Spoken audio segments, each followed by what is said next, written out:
Now we are so thrilled to be working with the Old State House and presenting these lectures from here because they do such a wonderful job of presenting, and they're a terrific partner in all of this. And we're also happy to have Fiona Vernal, a history professor at University of Connecticut, who works with us on these as well.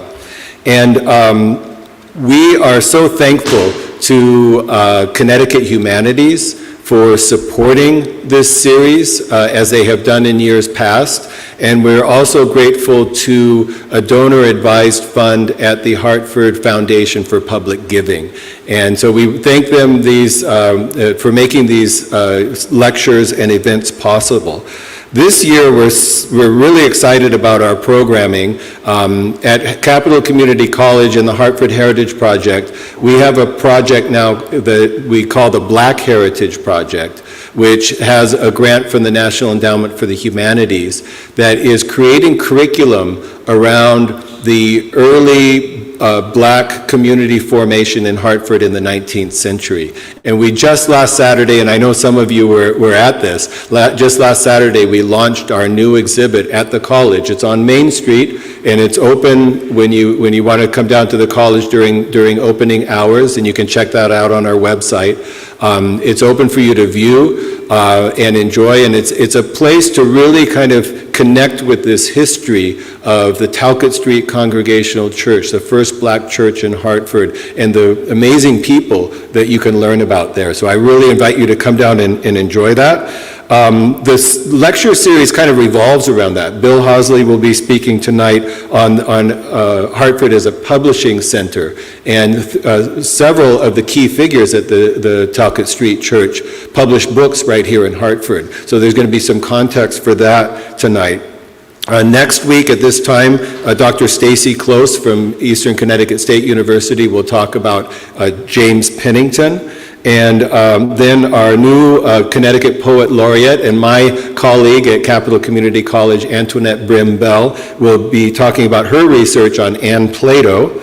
And Steve Thornton on the 15th of October on a Saturday is going to lead a walking tour, a Justice and Faith walking tour that's going to end at the exhibit at Capitol. And we will end, then we'll have Dr. Fiona Vernal and some of her colleagues will be conducting an encounters discussion here at the State House, the Old State House. We have also added a wonderful opportunity to see the library and the archives at Center Church. And so we invite you to join us for that as well. And all of this is available you could just register as you did for tonight. You can sign up for the other ones as well. And so we're excited, and thank you for being here. I want to bring Bill Hosley up now. Bill Hosley, as many of you know, is a wonderful advocate for the history of Hartford and the importance of understanding Hartford and its place in our nation's history, and also using local history to inform ourselves. And he's been an inspiration to me. He's been with the Hartford Heritage Project and kind of inspiring the things that we do there since we started. And it's just such a pleasure to hear from him. Tonight he's going to be presenting some new research that he's done. I'll let him introduce that and talk about it, but join me now as we welcome Bill Hosley. Thank you, Jeff. I give Jeff and Partridge and Fiona Vernal most of the credit for coming up with the theme of this year. I wouldn't have guessed it was possible that we would have as much Black history as we do to report. There's so much more research to be done. And I was given the assignment of coming up with some antecedents. When you think about abolitionism, anti-slavery, and the publishing of books by Black authors in this city, everything in history has a context, and the context that made a lot of that possible is what I'm talking about here tonight. And it's not just, let me see if I can go, book publishing. It's also the whole Second Great Awakening and the religious fervor that really made this city what it was in the day. God help me, this is my 42nd year doing local history in Hartford. I've been at it a long time. If somebody had told me a year ago that I was about to get involved in a topic that was richer, deeper, and more fascinating than anything I've done up to this point, I would not have guessed that was possible.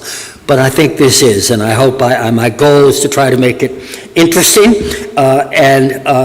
and we'll see how that goes. Well, look, everybody knows we are living in,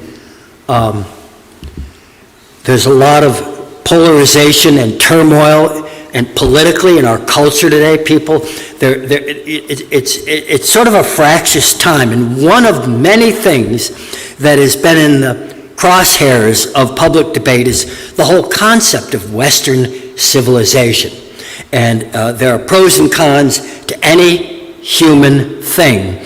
And what I'm going to do here is really provide some background. The focus of my talk is really on this Second Great Awakening period between 1795 and about 1840. But to give you a little background before that, we all learn in whatever, the fourth grade, the eighth grade, whenever, that the Puritans came, the Pilgrims came, and they were people of the book. And the part of the Protestant Reformation and getting, the changes that were underway in England at the time was this idea that a literate congregation, people that could read and could read the Bible and other religious books, could think for themselves, didn't need an intermediary to tell them what to think. And that pursuit of freedom and independence of conscience is one of the factors that brought Puritans to New England. And the picture of the Mayflower Compact. More pertinent to this topic was the Great Awakening. And all of these are things you can Google, learn a little bit more about them. But the Great Awakening, in the 1730s, George Whitefield on the left there, he visited the United States, America, it was a colony at the time, 7 times. And then on the right, Yale-educated Reverend Jonathan Edwards, who was born in South Windsor, went to Yale. In 1731, he preached in Boston a sermon titled "God Glorified in the Work of Redemption by the Greatness of Man's Dependence on Him." His first public attack on Arminianism, and these are all things, I will just say that that's a branch of Protestantism that emphasized that entry to heaven was a matter of predestination. You're born with it. In other words, if you're going to heaven or hell, not much you can do. You be faithful, but And Whitefield and Edwards emphasized freedom of will and a more personal, confessional, intentional, and heartfelt relationship to God. The Great Awakening made religion intensely personal by fostering a deep sense of spiritual conviction of personal sin and need for redemption, and by encouraging introspection and a commitment to a new standard of personal morality. And this pops up. This is 1730s, 40s, and 50s. Then it kind of goes a little bit underground, particularly during the American Revolution. I won't get into that. But the clergy in Connecticut, it would not be unfair to describe Connecticut in the 17th and 18th century as a theocracy. And when we talk about, Iran, Iraq, the Muslim traditions, whatever, those are theocracies in the 21st century. And Connecticut was sort of that way. There was really a state religion, state-funded also. And these are a couple, the one unifying factor is these clergy, number one, were generally the only college-educated people in their communities. If you had, in a typical Connecticut town of 1760, if you had 5 people in that town who had actually attended college, 95% of them would have gone to Yale. There was nothing else. And there wouldn't have been 6. And you can see the way, these are period portraits that show Ebenezer Devotion from Windham, Connecticut on the left, and M.I. Robbins in Norfolk, Connecticut on the right. And what do they got in their pictures? Books. They're reading, their libraries are present. These are fascinating, rare early portraits. The next generation, actually Jonathan Edwards' own grandson, pictured here, Timothy Dwight, was Yale class of 1769. He was a tutor at Yale during the 1770s. And then they fired him for being too controversial, which is very interesting because they bring him back 15, 20 years later, and he's now the president of Yale. He was an influential cultural nationalist, a tutor for many in the rising generation of the so-called New Divinity preachers on the forefront of the Second Great Awakening, a movement that coincides almost exactly with the rise of Hartford's religious book publishing industry. He was elected to the presidency of Yale in 1795. He made the college the largest institution of higher education in North America. During troubled times, President Timothy Dwight saw his students drawn to the radical republicanism and the infidel philosophy of the French Revolution. When Dr.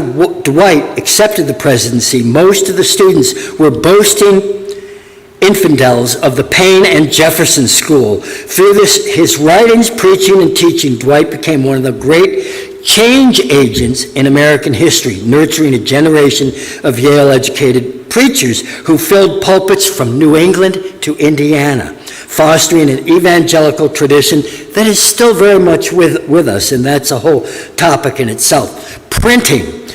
Probably most of you know about Johannes Gutenberg. In 1450, he invented the printing press, and it changed the world. In Hartford here, the Hartford Courant, the press that printed the Hartford Courant, gets started in 1764, and by Thomas Green.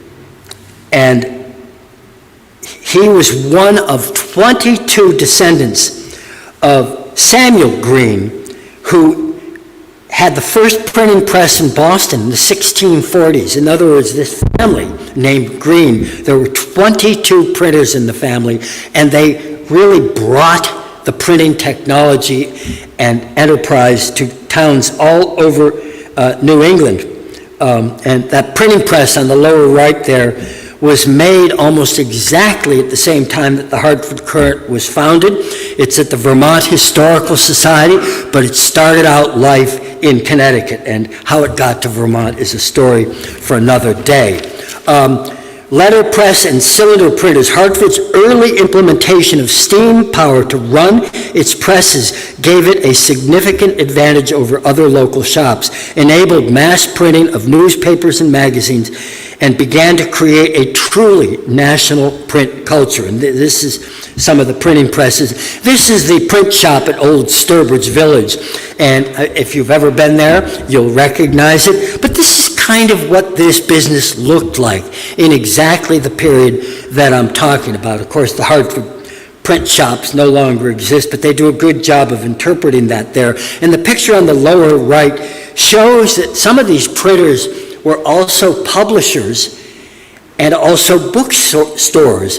And at one point during this period, there were as many as 4 or 5 bookstores in Hartford. They were small. They might have just been a cabinet like the one on the lower right there, but you get the idea.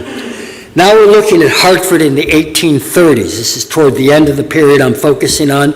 In this period, Hartford had a population of about 10,000.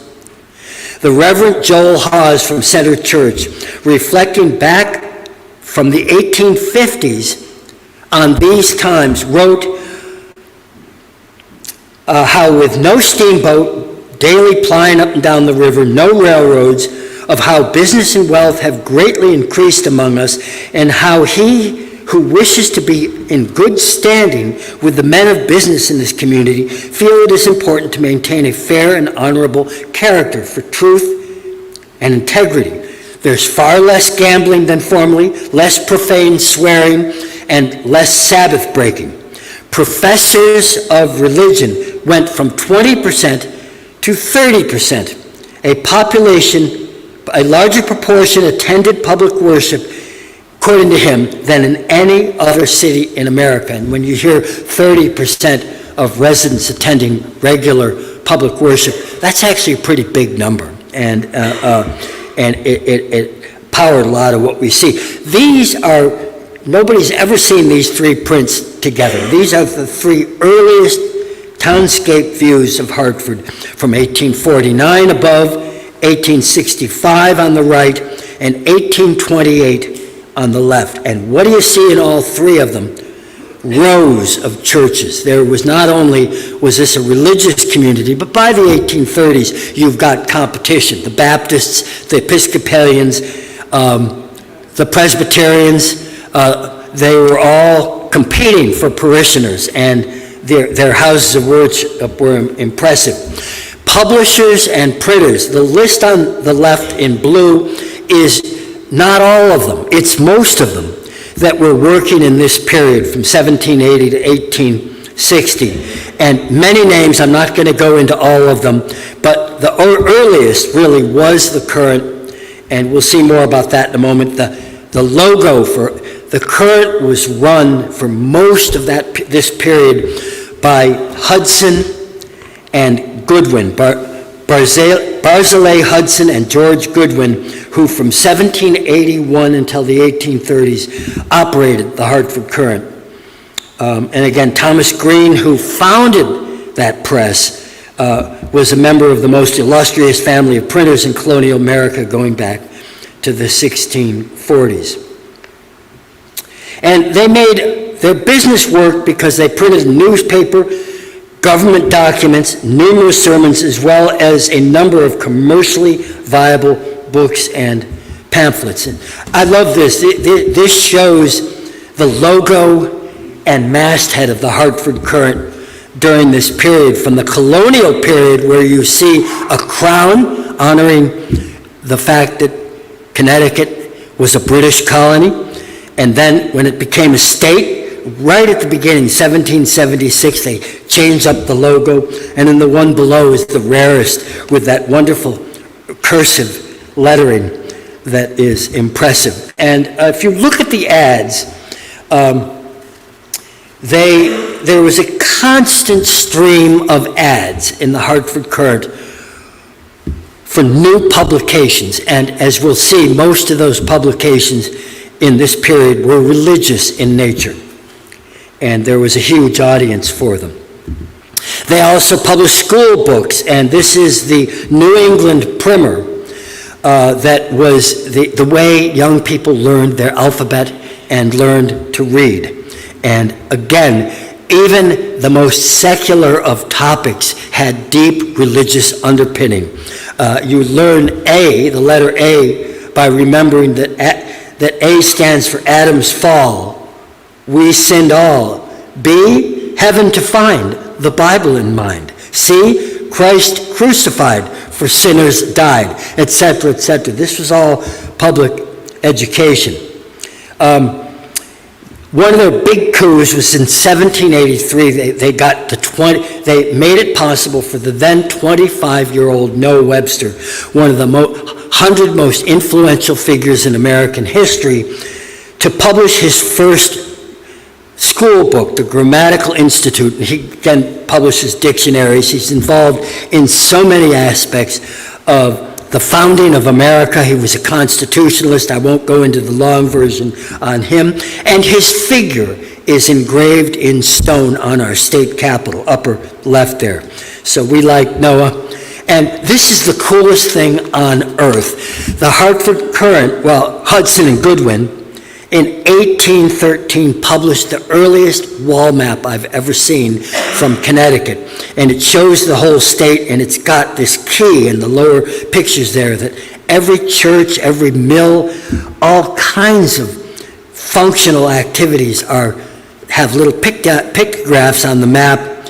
It was an amazing triumph of the printer's art. And this particular example happens to be at historic Deerfield. I'm pretty sure Connecticut Historical Society has one, but this is the only one I've ever actually seen. Hartford, during this period, often had 2, 3, there may have been a year or two where there were 4 newspapers printed simultaneously. And they all had slightly different emphasis. This is the American Mercury that was published by Joel Barlow, who also appears as a figure on the state capitol, and Elisha Babcock. Joel Barlow graduated from Yale in 1778, so certainly knew Timothy Dwight. He moved to Hartford, established a weekly paper called the American Mercury in 1786, became a lawyer, and was a member of a group of young writers known as in American literary history as the Hartford Wits. In 1787, he published a long and ambitious poem, The Vision of Columbus, which gave him a considerable literary reputation. Babcock, who was his partner with that newspaper, actually had print shops in Hartford and New Haven. John Babcock and his son Sidney Babcock were in business in Hartford, and in the lower right there is just one picture. The Connecticut Historical Society owns John Babcock's ledger, his account book, and my guess, I don't know anybody, you could write a PhD dissertation on this one document. I don't know of another example of a printer, publisher, whose business records survive, and it tells you everything you would ever want to know about who the market was, who they were selling things to. I breezed through it. You could spend weeks studying it, and it's at CHS. And on the left shows the Babcock print shop, actually in New Haven. There's no illustration of the Hartford. They had 2 different bases, Hartford and New Haven. But this is the idea of what it might have looked like in this period. They published all kinds of things. These are what are called toy books. And I love this book that was very popular, The Instructive History of Industry and Sloth, ornamented with cuts. Cuts mean woodblock prints, and these are some of the prints. And all of this literature is moralizing. It's all aimed at creating a moral, upright citizenry. And we don't know. Did it work? We'll find out. And then juvenile poems, again, adorned with cuts. And then this is a book. I've got a friend who used to teach music at the Hart School of Music. I would love to find somebody who would drill down and do research on the Hartford Hymn Book. This was published in 1799. It was a collaboration between Nathan Strong from Center Church, Abel Flint from South Church, and Joseph Stewart, who is probably best known as the person who created the museum upstairs here in the old State House, but he was also a deacon at Center Church and influential. And this idea of hymns and singing and music was coming forward in this period, and the Hartford Hymn Book had national distribution. It was one of the ways that Hartford influenced public discourse about religion. And again, juvenile poems, these illustrated books for children from 1800, published by John Babcock, the guy whose account book is at CHS. And then Lincoln and Gleason were another printing firm in Hartford, and they did. What's interesting in the newspapers, you'll sometimes find ads listing all the books they have for sale. And it's really very interesting. You get a sense of what Hartford was reading. And if you know what a community's reading, you know what they're thinking about and what they regard as a priority. It's not all religion, but a lot of it is. Then from 1808 to 1815, Lincoln and Gleason published the Evangelical magazine, and this Connecticut Evangelical magazine had national distribution. Oliver Cook was another printer, publisher with another Hartford newspaper, maybe a little bit later, 1820s, known as the Connecticut Observer. And he also has a bookshop and lists all the different books that they published. And there were books about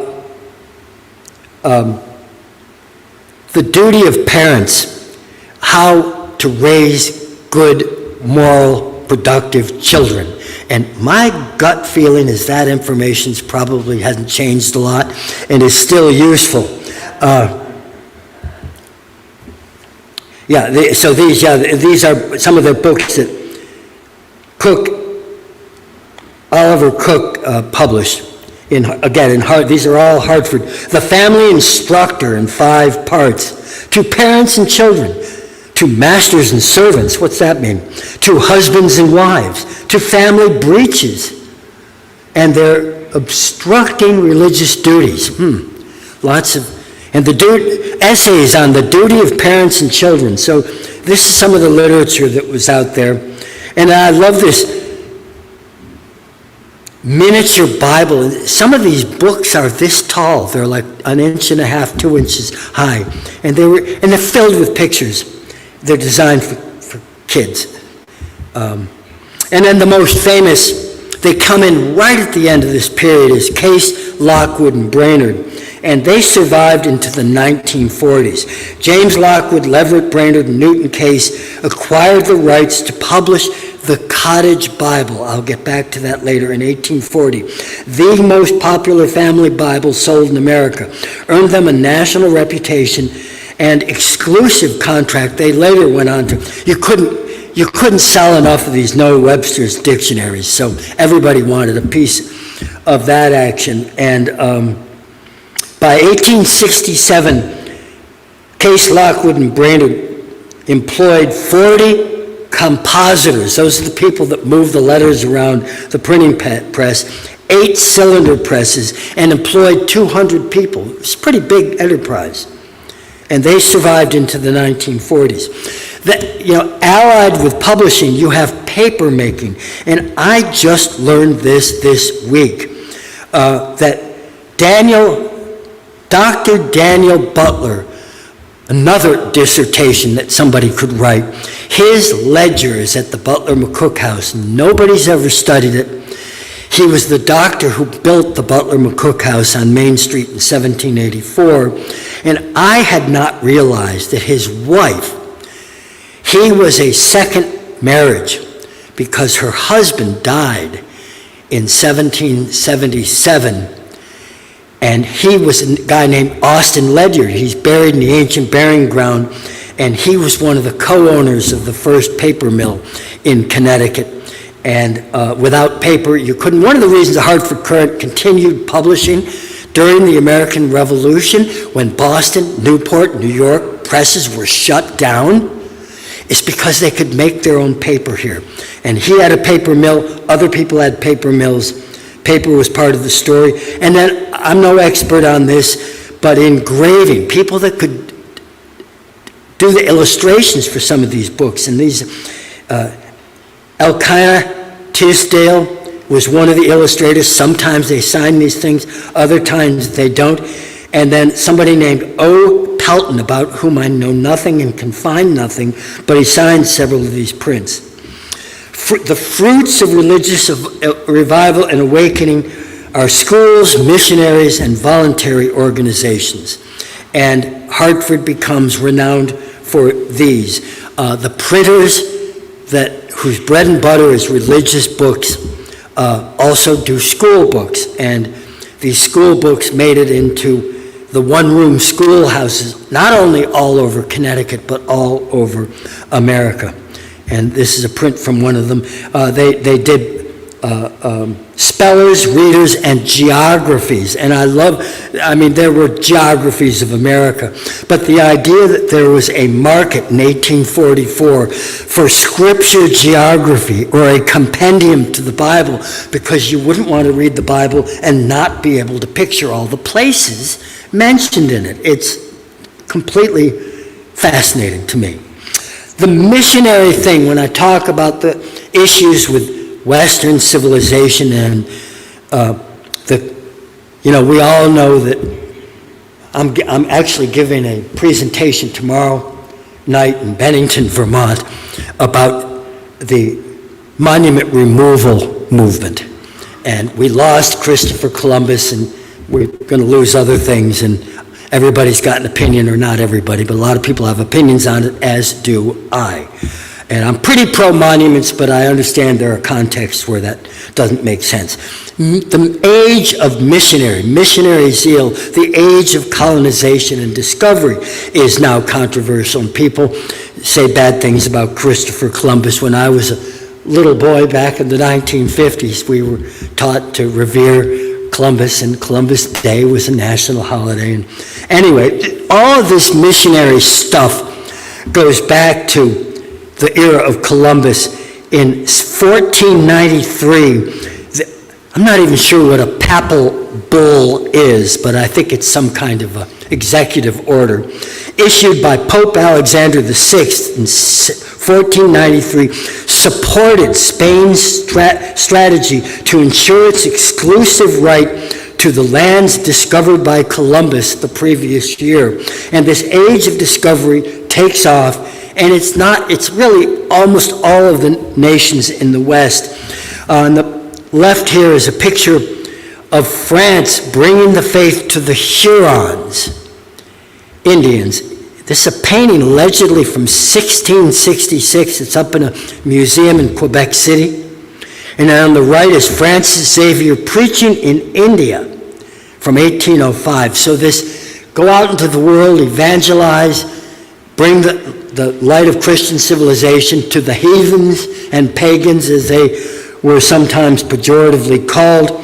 This was the culture of that time. The Connecticut Missionary Society was founded in 1798. A decade prior, the General Assembly of Ministers of Connecticut took up the subject and recommended that the churches send out ministers as far as they had power to. In 1792, they petitioned the Connecticut legislature for an annual contribution, and it was granted to support their missionary work. In 1798, the Missionary Society of Connecticut, the oldest of its kind in the country, was founded. And these are some of the documents in the newspapers and elsewhere. 1844, this is in a Juvenile Mission Society membership certificate on the left. And, look, people who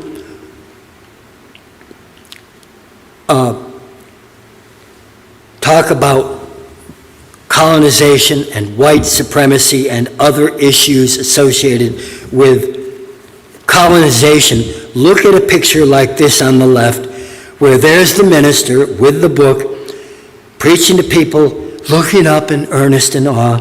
And it's racist, racialist, whatever you choose to call it, it is what was happening. And I'm going to argue that the missionary movement had some positive dimensions as well, but I won't go into that. And then on the right, of course, and their idea was to make sure that the church, the Bible, the Christian tradition followed migrants to the West and also engaged the native peoples all across the country. And you can see on the right the natives looking maybe a little bewildered as he preaches the gospel. And some of you may know that what is now Ohio was originally called New Connecticut. And Ohio only came into being in 1808, but it was first settled in the 1790s. And for about 12 or 15 years, it was New Connecticut. And Connecticut was very involved in sending ministers and settlers out to the Genesee country and to what is now Ohio. And this little mural shows some of the towns out there actually have Connecticut names. There's a Litchfield, and the lower right of that mural shows a town named Trumbull, Well, we can pretty sure that's Connecticut-based. And the little pictures from the newspapers talk about, again, missionaries who traveled 12,000 miles, preached 786 times, baptized 123 persons, administered the sacraments of the supper 50 times, planted 7 churches. This is what missionary work was about. One of the biggest stories in Connecticut involved the Foreign Mission School, founded in Cornwall, Connecticut. It existed from 1817 to 1826. Protestant ministers formed a grand scheme for gathering the rest of mankind into the redemptive fold of Christianity and civilization. Its core element was a special school for, quote, heathen youth drawn from all parts of the earth. This was in Cornwall, Connecticut. The school became quite famous.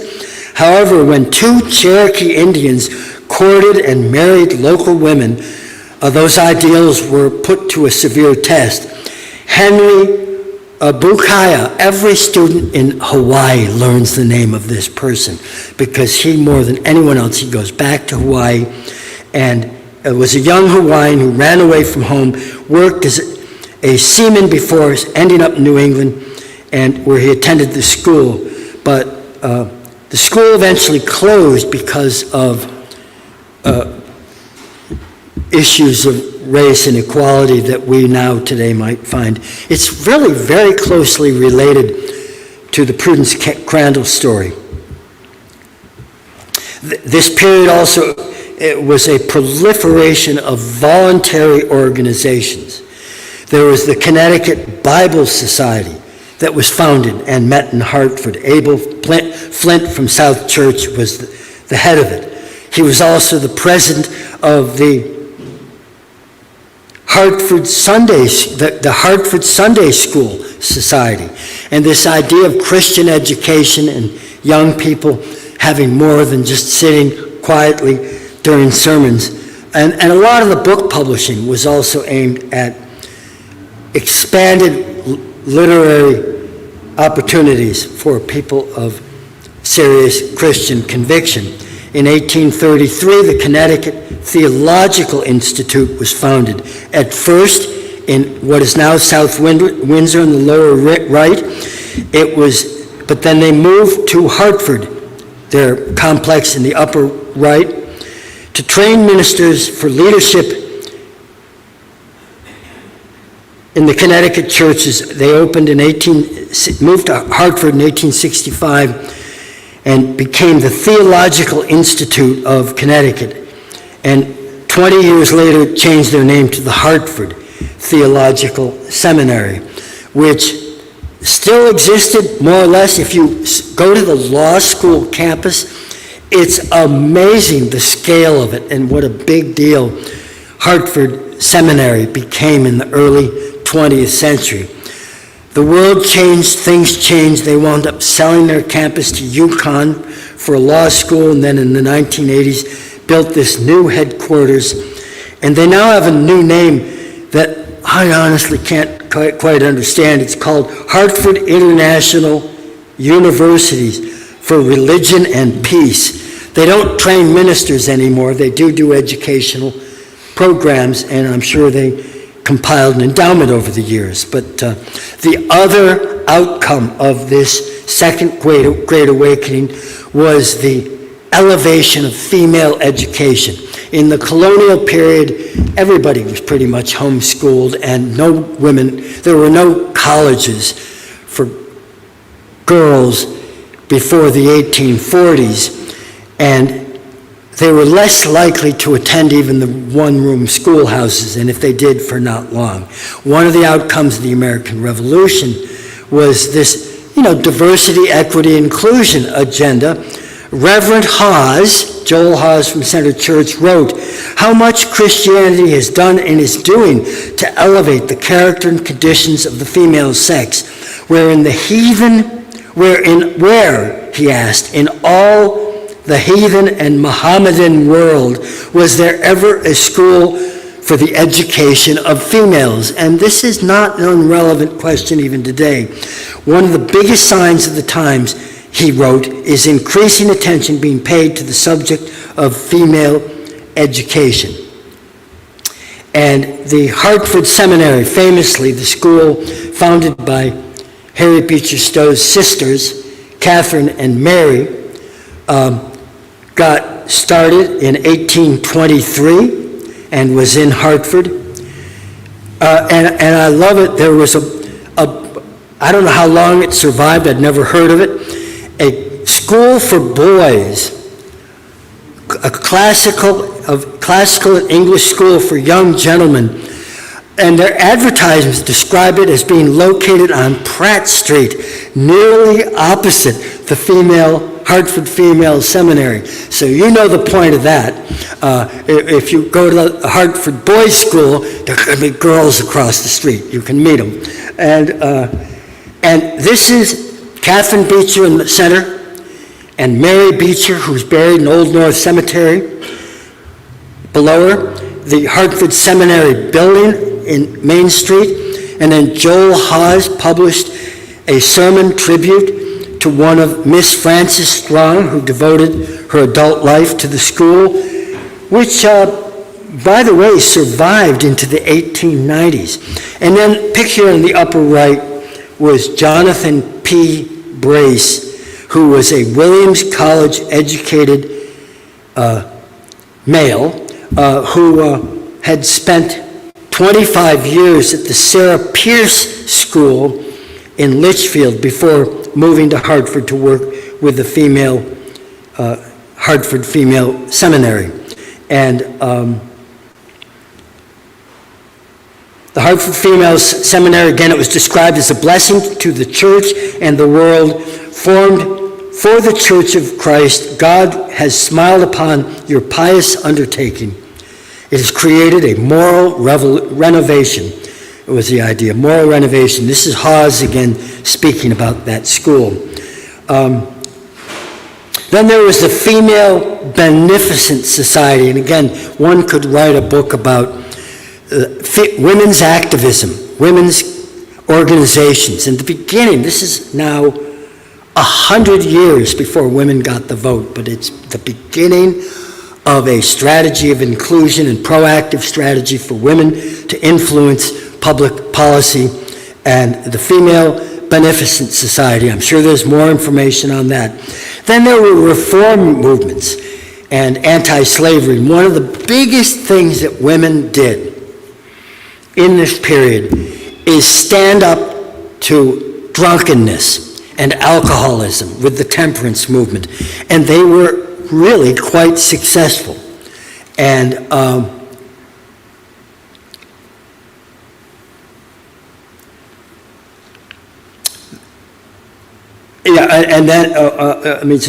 responsible, this is again Hawes writing, for a great proportion, drinking alcohol was said at the time to be responsible for a great portion of the pauperism, crime, and wretchedness of the community. Children of drunks have predisposition to intemperance, insanity, and various diseases. So they were scaring people, and maybe it did some good. Then slavery. Well, it took more than half a century to put an end, hundreds of thousands of lives lost in the Civil War, to put an end to slavery. But the discussion of it starts much earlier. In the 1770s and 80s, the Connecticut Society for the Promotion of Freedom and the Relief of Persons Unlawfully Holden in Bondage. It's a long title. Convened in Hartford in 1794, and yet upper left there is in 1797 was an ad for slavery. Slavery continued to exist in Connecticut and even in Hartford into the 1840s. And yet in the center here is Jonathan Edwards Jr. in 1791, a published sermon talking about the injustice of the slave trade. So it's astonishing that this whole issue of ending slavery, which, by the way, the English and the Americans were the first cultures in the history of the world to put an end to slavery. Slavery had always existed. This is not a new thing, and it's certainly not an American thing. What is an American thing is ending it and having hundreds of thousands of people die for that cause. In 1859, the ministers had an emancipation convention and a debate on slavery. So all of this stuff is documented in the newspapers, and you can see the who's who of these agendas. There's Joel Haas right on the top line, but other ministers from other places. The clergy were leading this parade. Not all of them agreed. Not all of them stuck their neck out, but the fact is some of them did. Then in April of 1861, when the Southerners fired on Fort Sumter and the Civil War began, Joel Haas publishes a sermon titled North and South, or the Four Questions Considered. What we have done, what have we to do, what have we to hope, what have we to fear? And this is all about a nation on the brink of war. So again, it shows that level of activism. Now I'm going to talk about the Hartford clergymen in this period who really were giants, who had national influence. Center Church, the oldest, Nathan Strong, pictured here, graduated from Yale in 1769, was called to Center Church, the first church, in 1774, stayed on for 40 years. He was an ardent patriot, wrote political essays. He was a chaplain in the American Revolution, founder of the Connecticut Missionary Society, and one of the editors of the Connecticut Evangelical magazine. And his sermons are amazing, and he was not as prolific in having his sermons printed and published as Joel Haas was, but that publishing movement picked up after his time. He died in 1816. He's buried in Old North Cemetery. And and this is his little gravestone. And actually, it's interesting. Most people in the early 19th century, when they died, they didn't even get a notice in the newspaper. And certainly expanded obituary was relatively quite rare. And yet, here it is. They talked about him being a giant in the funeral, numerous collection of clergy. Many people attended, and then talked about who he was and what he had done with his life. And sometime if you get a chance to go on an Old North Cemetery tour with me, his amazing gravestones is one of the things we stop and look at. South Church, I always joke about it. Hartford had this is Congregationalism in a nutshell. They had two churches before they could support one. In the 1680s, a group from Center Church broke off over religious doctrine and founded a church on the south side. Some of it was convenience, because the Park River, which we are largely oblivious to, actually was a real river, is a real river, did not have a bridge, and was kind of a wall that separated the north and south side parts of the city. So they built this church in 1828. It's an amazing building. Look at the interior of it. That's not Abel Flint. I don't have a picture of him, or at least they have not yet found one. And he dies in 1825, so it's before the era of photography, and he may never have been painting. But this is a contemporary, probably what he looked like.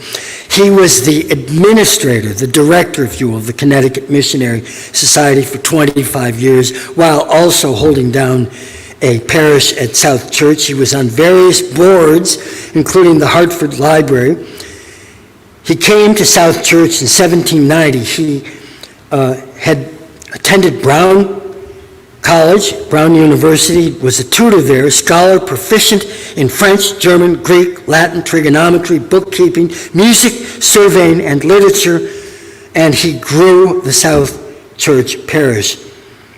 Also was one of the founders of the Hartford Sunday School Society. So Abel Flint was a big deal. He was, again, the founding secretary or director of the Missionary Society of Connecticut, was one of the authors of the regular editors of the Evangelical magazine.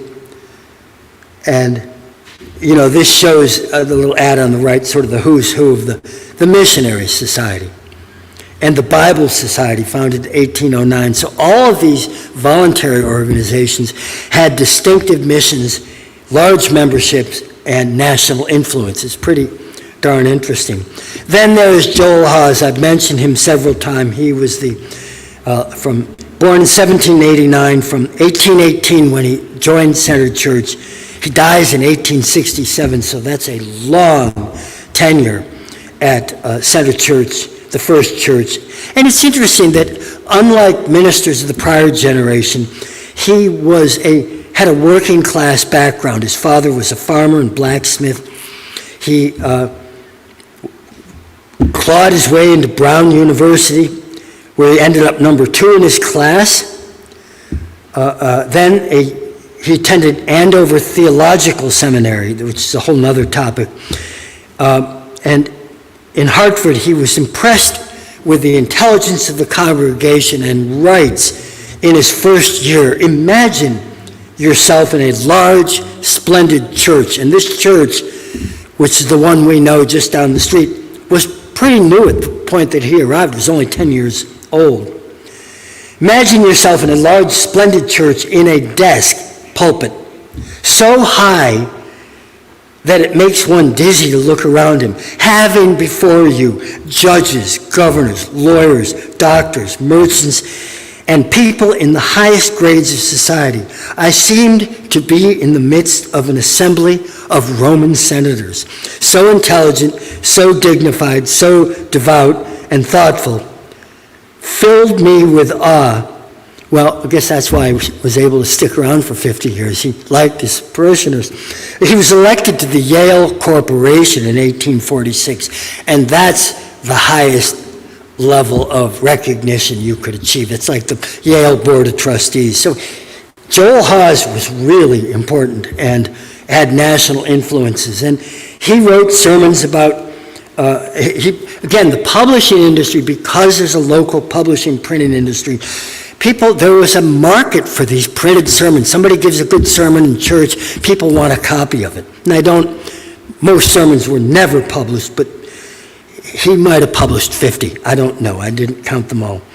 But he spoke at conventions of ministers, which is amongst his peers, and also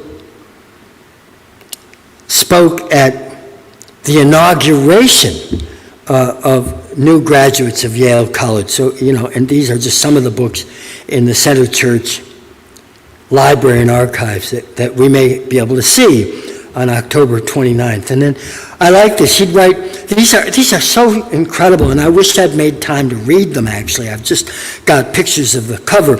But Delia Williams was the daughter of Oliver Ellsworth, who was one of the authors of our United States Constitution, and he was a member of the first United States Senate. She marries a judge named Thomas Williams, and so he gives a sermon at her funeral. Then at the middle is a sermon at the funeral of the secretary of the American Board of, boy, I never get this right. The American Board of Colonial and Foreign Missions. I forget what the C word stands for, but in any event, he was and then on the right is a sermon he preached at the funeral of Daniel Wadsworth's wife, Faith Trumbull. And if you come on an Old North Cemetery tour sometime, you can see her gravestone and Daniel Wadsworth's gravestone. I love it because it reports that she was the wife of Daniel Wadsworth. But lest you forget, she was the daughter of the second Governor Trumbull and the granddaughter of the first Governor Trumbull. So when the Wadsworths and the Trumbulls married their children off to one another, it was like, the royal family. They were something. And, these ministers who were literate and scholarly did more than dabble in history. Hawes gave a sermon to the citizens of Hartford at the close of the 2nd century from settlement. This would be in 1635 when Hartford was 200 years old. And then he gave a sermon about the Pilgrims. So a little bit of history. He gave a sermon at the dedication of the North Congregational Church. And look at that building. And it was located under what is now I-84. So that's long gone. And then he was also involved in educating children for the present time. The first and chief thing to be sought, he wrote, in educating children is piety. Children should be educated to respect authority. Children should be educated to practice self-denial. Children should be educated in habits of beneficence. So this is Joel Hawes. This is controversial. For a long time, from the 1830s, 40s, and 50s, one of the many, many solutions that were considered for how to end slavery in America was sending the slaves back to Africa. And some, like Augustus Washington, who was featured in the fabulous exhibit at Capital Community College, did go back to Liberia. And I don't know what happened to him in the end, this became, the fact of the matter, most freed, once slavery was over, I don't know the statistics on this, but the vast majority of the formerly enslaved wanted to stay. This was their home. This is all they'd known. They knew English, and that is what happened. But there were a lot of paths on this journey. His most famous book was Lectures to Young Men on the Formation of Character, which was a compilation of a series of lectures he gave in 1828. This book had international sales, sold more than 100,000 copies, and was really the primer for raising young men to duty and good service and conduct. And, you know, this kind of moralizing might not be politically correct today, but this is what they did, and he wrote the book on it, and no book was more successful. Well, the thing that astonishes me, Center Church not only has a phenomenal archive and library, but, I mean, this just blows my mind. Intact is possibly the largest library that belonged to a major figure in the Second Great Awakening. His personal library is still there. They used it for decades as a reference library for the teachers of Christian education in their Sunday school program. So this documents what an influential clergyman of the period was reading. I regard this collection of books as, I am going before our workshop on October 29th, I will get an answer from the Jonathan Edwards folks at Yale whether this actually might be the largest library of its kind in the nation. And there's so many cool things there. I won't go on a tangent about it, but Reverend John Newton wrote the most famous hymn in Christendom, which is Saving Grace. And he famously had been a slave trader who had a come to Jesus moment and renounced that, and then became a minister and wrote the famous song, and was an advocate for the British Empire. Abolished the slave trade in 1807. All of this stuff was a phenomenon of the 19th century.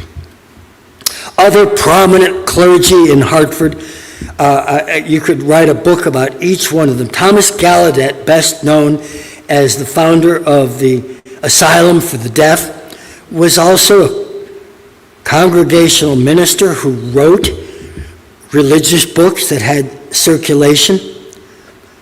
And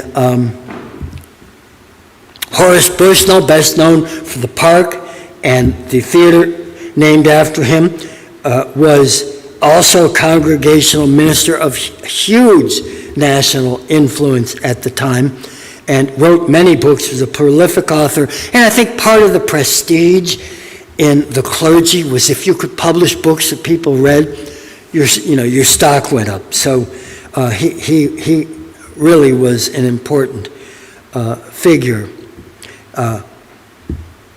Prosperity, Our Duty, 1847, the book in the center there, the little booklet that he wrote was a great influence on Sam Colton. This is kind of the Protestant work ethic Bible that lays out the argument for why, it sounds ironic in a way, but why prosperity and wealth are good for a community's soul. As Horace Bushnell said, there is nothing more grim and depressing than burying the ark of God amidst a declining people. I mean, what a concept. There's so much more to be learned from all this. Reverend Thomas Brownell was an Episcopalian and the founder of what they called Washington College that became Trinity College. The earliest public statue erected in Hartford was erected on the campus of Trinity College, shown in the center here, which was on the location of State Capitol. State of Connecticut bought them out, they moved to the south end, and the rest was history. And that statue moved with them, and it's still there. He was an influential figure. Ammi Robbins, I showed you the portrait of his father, Thomas Robbins, also part of my Old North Cemetery tour, was a missionary right out of Divinity School. He goes out to Western New York and Ohio as a missionary. And the United Church of Christ Archives has all these letters written from the West by him and other missionaries. It's such an incredible archive. But he then became the minister in South Windsor, Connecticut. The stained glass above is in the church there. And really the founder of the Connecticut Historical Society. So Thomas Robbins is an important figure. And then people, Somers, Connecticut in 1800 probably did not have 2,000 residents, but their minister, Charles Backus, was also a co-founder of the Missionary Society. One of my pet hobbies, I've photographed at this point probably 200 or more ministers' gravestones. And gravestones tell you a lot about social status. And this is a pretty impressive one out in Somers, Connecticut. It tells you things about them. Biographical things. I won't go into it. But Charles Backus.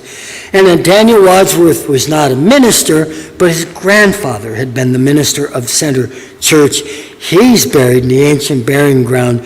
And Daniel Wadsworth was the president of the Hartford Tract Society. Tracts are religious publication, a whole nother dimension to the publishing business. And he also allegedly said to have designed Center Church. He certainly was an amateur architect. The builder of the old State House, John Leffenwell, also built Center Church, and I'm sure he and Daniel Wadsworth had many conversations about what he wanted. Well, this whole aspect of James Pennington, who Jeff mentioned, and really I can't recommend enough. If you haven't seen it, tell your friends, take them down to Capital Community College. The exhibit on the first floor is fabulous. And next week we'll learn more about James Pennington.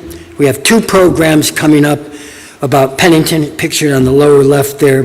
And we'll hear a little bit about James Mars, who also was part of the splinter church that broke off with Joel Hawes's support and encouragement and blessing to create the Talcott Street Church in the 1820s. I don't know, was it the oldest African-American church in Connecticut? Or one of? One of. Anyway, we'll hear more about all of this in the weeks ahead. The Gilded Age, a little after our period, but just to wrap this up, the American Publishing Company started in the early 1860s, so a little after the Second Great Awakening period. But they wouldn't have existed had there not been 75, 80 years of printing and publishing in Hartford. This was already a publishing center. And I love this from the newspapers. Not only a list of some of the books they'd published, but how many they'd sold and how much money they made at it. Their most popular book was Horace Greeley's History of the Civil War. Sold 225,000 copies of a book published and printed in Hartford.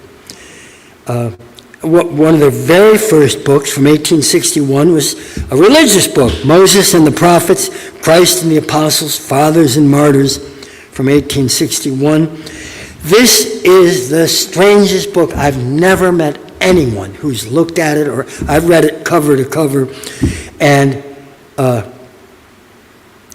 in some ways, you could say it's the most racist darn thing you could ever read, but it's also maybe the first comprehensive analysis of the whole history of indigenous peoples from New England to Mexico and South America. And this is a research topic. It was written and obviously researched by Charles DeWolf Brownell. This is a tough pop question. Why should everybody that loves and knows about Hartford know the name Charles DeWolf Brownell?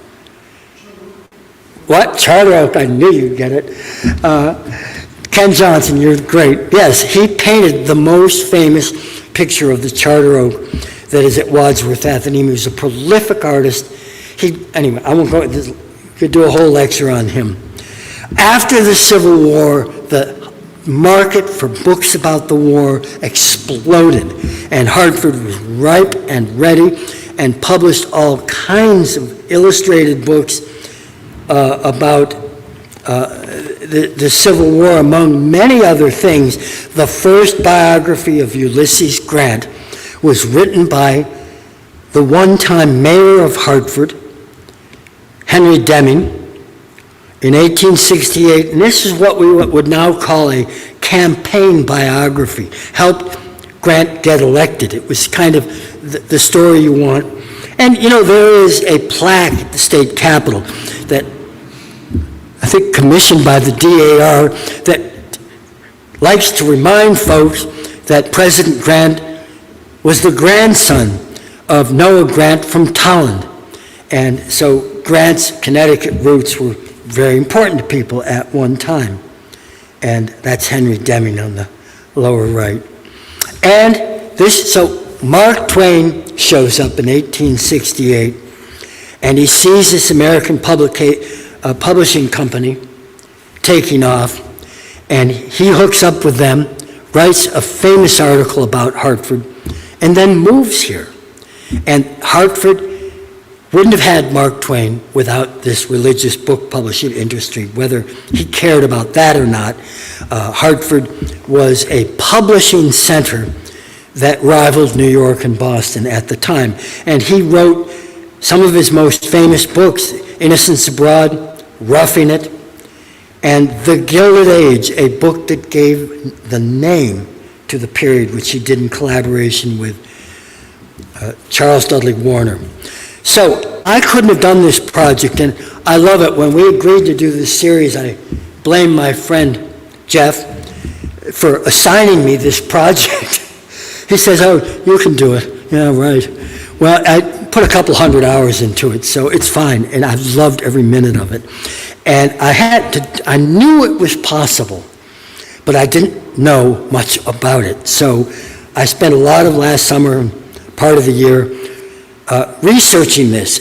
Yale has this phenomenal online library, so I know all the books. You just go in there and keyword search the names of the printers, and you find out everything they've got. Then on the right there is the American Antiquarian Society in Worcester, just a staggering collection, also online. And below, Connecticut Historical Society. I spent time doing research in all those places. I'm so glad to see my friend Robin Roy. She is the volunteer librarian at Center Church. She cares.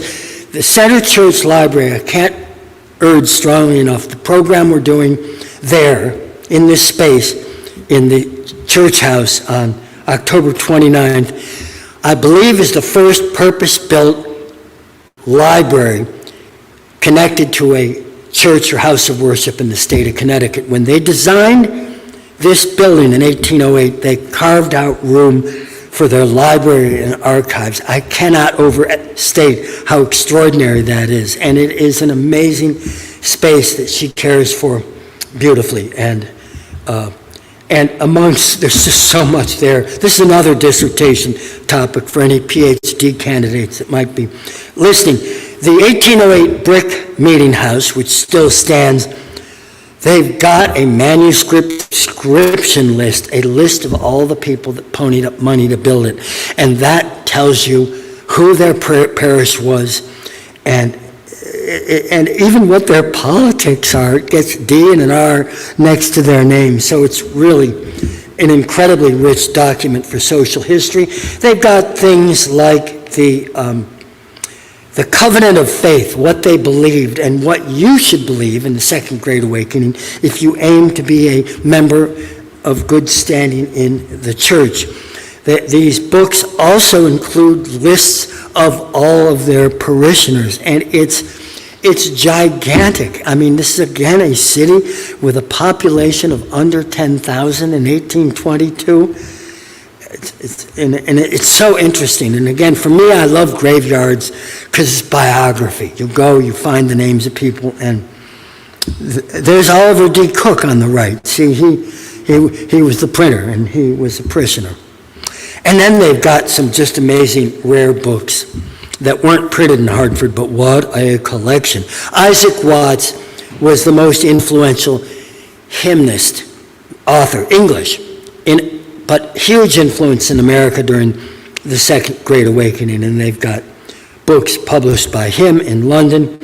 And then this very rare, John Trumbull wrote this book called Mafingal, a modern epic poem. He was a pioneering figure in American literature, a member of the Hartford Wits who started at Yale in 1770s. One of the great poems on the American Revolution is the story of a satirical poem about the events of 1775 and the stupidity of the British in colonial affairs. So this is very popular, one of the most reprinted poems of the late 18th century, a cornerstone of work in early American. He also co-wrote the Anarchiad, I think I'm pronouncing that right, a poem directed against the enemies of a firm central government during the Constitution. So he's an important historical figure, and that book is there. The United Church of Christ, time, 5, getting there. Literary, the UCC archive, I'm going to rush through this amazing stuff. The Doctrine of Eternal Misery by Nathan Strong may not be bedtime reading. The History of Redemption by Jonathan Edwards, reprinted long after his death. And then John Locke's essay on human understanding. Benjamin Trumbull, The History of Connecticut. I'm going to breeze by this because we're running out of time. History of the New England Revivals. So lots of these sermons were published. Music is such an important subject. This is sermons, Social Harmony, 1798, a hymn book by Asho Benham from Wallingford, but printed in Hartford. Sadly, unlike Center Church, whose library is in impeccable condition, the UCC is presently moving, and their archives are in boxes, at risk, complicated. West Hartford, I did research at First Church of West Hartford, Nathan Perkins. I'm running out of time. That was their original church. They've got an amazing archive. It's in great shape. These are sermons Perkins preached at the outset of the American Revolution and the War of 1812. They've got a cottage, probably Center Church does well, as well as the famous Cottage Bible, the most 170,000 sold, most popular Bible in America. This is the conclusion. state capital, there's surely got to be several morals in the story. The degree to which Connecticut's leaders actively promoted Christianity, no other state was more openly devout and evangelical. They were immersed in oceans of devotion. Our state capital, the nation's only one, designed in an overtly religious, ecclesiastical Gothic style, contains statues honoring Reverends Davenport, Hooker, Bushnell, Jonathan Edwards, and Bishop Berkeley. So, a lot to ponder there. Especially here in New England, we live in the most secular time in our nation's 387-year history.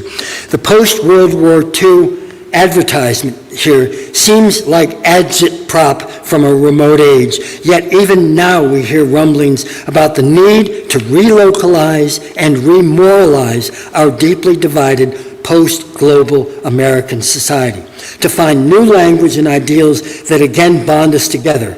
It's for each of us to decide whether the unprecedented growth and prosperity of later 19th century Hartford was a consequence of such enveloping religiosity. It's a question that begs further study. The coincidence of religion and prosperity is a fact. Whether one is religious or not, even an atheist may appreciate the importance of our landmark houses of worship. If you believe architecture and beauty elevate, nurture, and inspire, as I do, then join me in supporting the 1636 Heritage Partnership at Center Church, which supports exclusively to care for the building. It's a topic for another day, but our historic houses of worship, many are at risk. Several of Hartford's are or were for sale, my favorite being Sacred Heart behind the Keeney Clock Tower in North Hartford. Last picture, I promise you. As for this year's theme, diving into Hartford's underreported Black history, and especially the roles of James Pennington, James Mars, and Plato in the Talcott Street Church, we know them from their published words, made possible by Hartford's religious book publishing industry, and a climate of opinion that bent in the direction of freedom and inclusion. One of the pleasures of this subject is its resistance to a clear and comforting verdict. History may raise uncomfortable issues, but it is not oppression. All history is local. Our local history is endlessly stimulating and interesting. I hope you agree, and I hope to see you over the next 5 programs in the series. So I hope I didn't go way over. Thanks.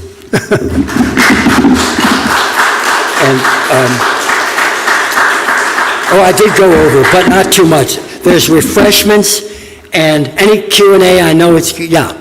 So if there are questions from the people in the room tonight, please raise your hand. We'll come around with a microphone so the people who are watching online can hear those questions. And if you are watching online and you do have a question, please just type that into the chat and we'll relay that here in the room. So is there anyone here in the room with a question for Bill? Enough said. I mean, when Jeff assigned me this, I said, this is like the hardest topic to generate public interest. We live in such a secular age that even the title makes people's eyes probably cross. But I think it's important. I think we need to think about this stuff because the past shapes the present. And this is a huge part of our past. So, if you feel like supporting it, there's a QR code out in the hall. You know how to do that. Others will. And again, thank you. Few though we are mighty. Thanks.